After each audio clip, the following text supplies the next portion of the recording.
Radio city originals.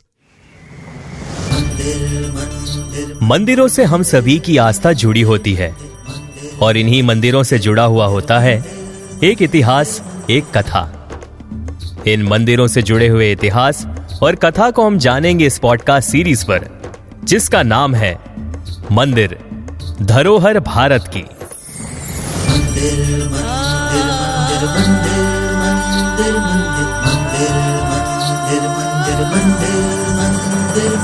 आस्था का प्रतीक यही, मन को शांति मिले यही,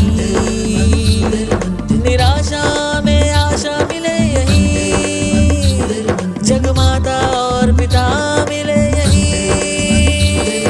मंदिर धरोहर भारत की, मंदिर धरोहर भारत की।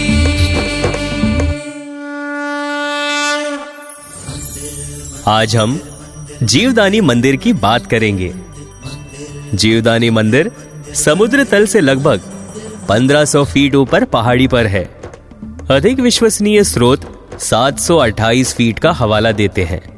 जीवदानी माता एक पहाड़ी पर जमीन से लगभग 1465 कदम ऊपर स्थित एक मंदिर में विश्राम करती हैं, जो मुंबई से लगभग 60 किलोमीटर दूर उत्तरी मुंबई उपनगर विरार में सतपुड़ा रेंज का एक हिस्सा है। यह पहाड़ी विरार और इसके आसपास बहुत ही मनोरम दृश्य प्रस्तुत करती है। नवरात्रि उत्सव और 9 दिनों के दौरान कई अनुयायी मंदिर में आते हैं। विरार नाम एक वीरा से आया है। जिस प्रकार तुंग पर्वत तुंगार बन जाता है, उसी प्रकार वीरा विरार बन जाता है। तुंगा पर्वत की तलहाटी में वैतरणा नदी के तट पर एकवीरा देवी का विशाल मंदिर है, जहां लोग अपनी पूजा अर्चना करते थे। शूर्पणखा यात्रा, जैसा कि पुराणों और स्थानीय किंवदंतियों में वर्णित है। यहाँ एक विशाल तालाब है जो एकवीरा देवी को समर्पित है, जिसे विरार तीर्थ कहा जाता है, अर्थात एकवीरा तीर्थ। आज भी विरार तीर्थ के पश्चिमी तट पर लगभग 3 फीट लंबा और 9 इंच चौड़ा एक नक्काशीदार पत्थर मिलता है। उसके नीचे एकवीरा देवी की योगिनियों की महिला आकृतियों का एक समूह है। पास में ही गाय और बछड़े सवत्स्य धेनु के कटे हुए टुकड़े वाला एक पत्थर पाया जा सकता है, जो गोवर्धन मठ का प्रतीक है, जो अनंत काल या मोक्ष का प्रतीक है।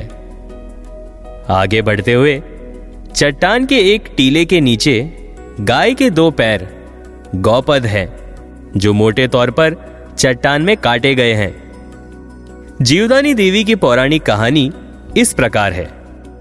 अपनी वन यात्रा के दौरान पांडव शूर्पणखा आए। उन्होंने भगवान परशुराम द्वारा प्रतिष्ठित विमलेश्वर के पवित्र मंदिर का दौरा किया और प्रभास की यात्रा पर वैतरणी नदी के तट पर रुके।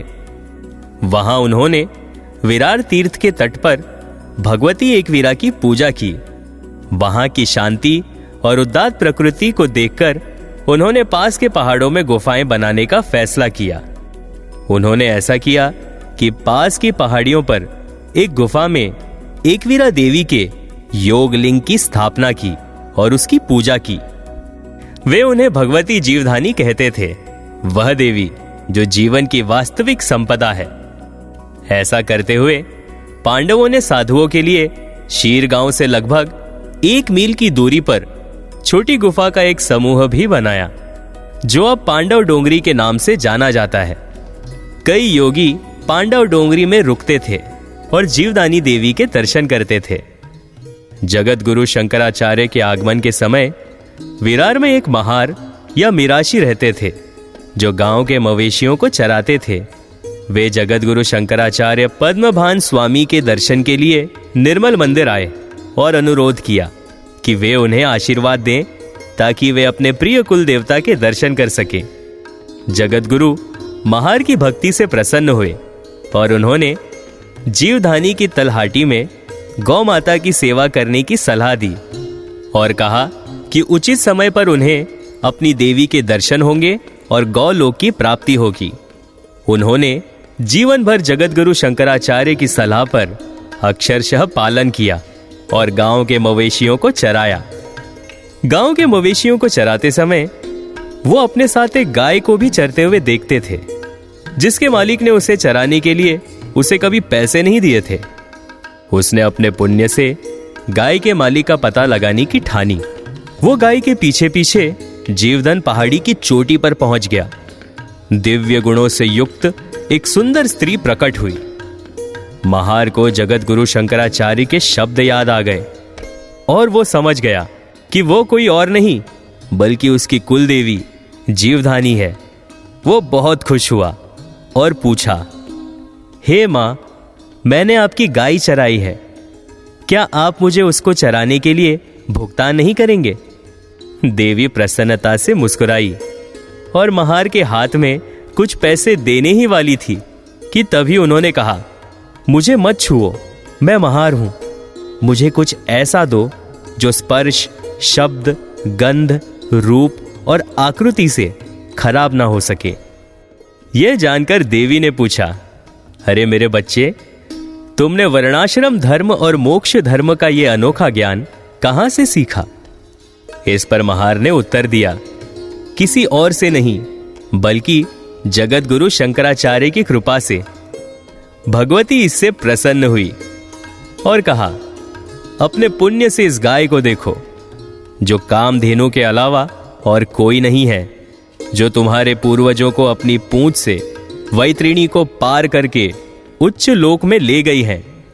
इस प्रकार कहते हुए महार ने गाय को पहाड़ी की चोटी से छलांग लगाते हुए देखा।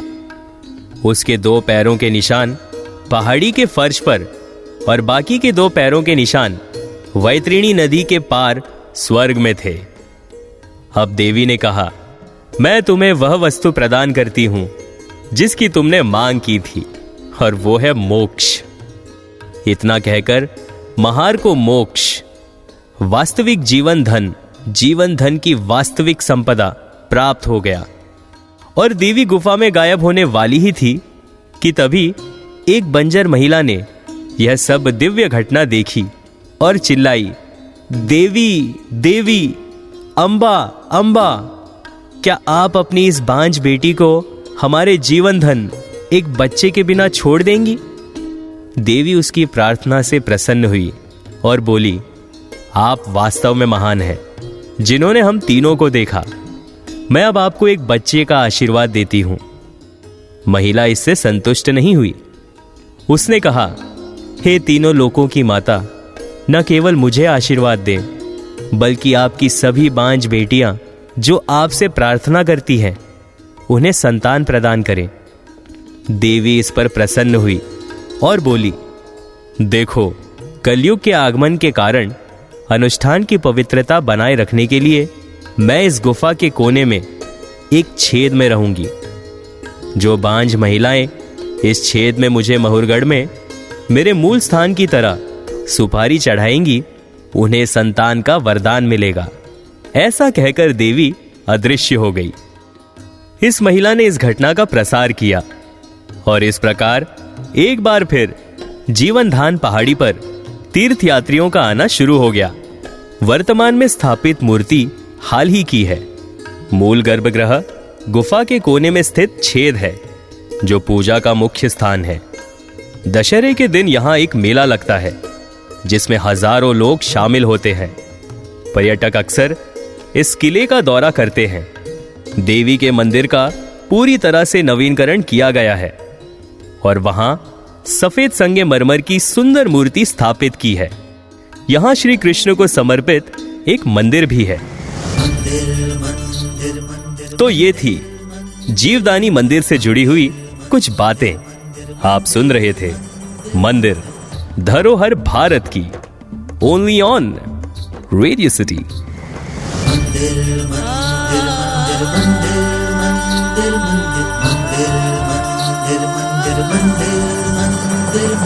आस्था का प्रतीक यही